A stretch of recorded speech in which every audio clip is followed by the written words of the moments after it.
एक बार की बात है, लुमिनारा लोक नाम के जादुई राज्य की रानी अलीना अपनी सुंदरता और शाही ठाठ के लिए मशहूर थी। हर दिन वो अलग अलग खूबसूरत ड्रेसेस पहनती, लेकिन अब उसे अपने पुराने लिबासों से ऊब होने लगी थी। एक सुबह उसने अपनी फेरी मेड्स को बुलाकर कहा, मुझे ऐसी डिज़ाइन चाहिए जो इस पूरे लोक में किसी के पास ना हो। कुछ ऐसा जो जादू और खूबसूरती दोनों को जोड़ दे। मेड्स तुरंत राज्य की सबसे प्रसिद्ध डिजाइनर सेराफीना को बुलाने निकल पड़ी, जो एक झरने के किनारे बने छोटे से घर में रहती थी, जादू और रचनात्मकता की मालकिन।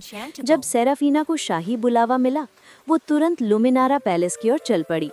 रानी अलीना ने उसे आदेश दिया, अगर तुम कुछ ऐसा बनाओ जो मेरी कल्पना से भी परे हो, तो मैं तुम्हें अपनी शाही डिजाइनर बना दूंगी। सेराफीना उस चुनौती को स्वीकार करती है और रात होते ही अपने चमकते पंख फैलाकर एक रहस्यमय पोर्टल से मानवलोक की तरफ उड़ जाती है। वहां उसकी पुरानी दोस्त अलारा, जो इंसानी फैशन डिजाइनर होती है, उसे देखकर हैरान रह जाती है। सालों बाद आई अपनी परी दोस्त को देख अलारा मुस्कुरा उठती है। सेराफीना अपने मिशन का राज बताती है, मुझे ऐसा जादुई परिधान बनाना है जो फेरी लोक में कभी नहीं देखा गया हो। दोनों मिलकर काम शुरू करती हैं।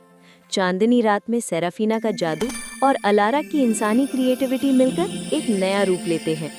5 रातों की मेहनत के बाद वे तैयार करती हैं ऐसे गाउन जो पंखों की चमक के साथ सांस लेते हैं। वो दोनों उन ड्रेसेस को लेकर वापस लुमिनारा पैलेस लौटती हैं। रानी अलीना के सामने जब पहली परी नया परिधान पहनकर आती है, तो पूरा दरबार मंत्रमुग्ध हो जाता है। हर गाउन के साथ उसके विंग्स उसी रंग में झिलमिलाते हैं, नीला, सुनहरा, गुलाबी और बैंगनी आभा में लिपटे हुए। रानी अलीना मुस्कुराकर कहती है, ये सिर्फ कपड़े नहीं, जादू की कला है। वो सेराफीना को रॉयल डिजाइनर ऑफ लुमिनारा का ताज पहनाती है और अलारा को ढेरों रत्न और जादुई कपड़े देकर मानव लोक में वापस भेज देती है। सेराफीना अब महल में रहकर हर मौसम, हर त्योहार के लिए ऐसे परिधान बनाती है जो जादू की कहानियां बुनते हैं, और उसके डिजाइन आज भी लुमिनारा लोक में फेरी क्राफ्ट के नाम से जाने जाते हैं।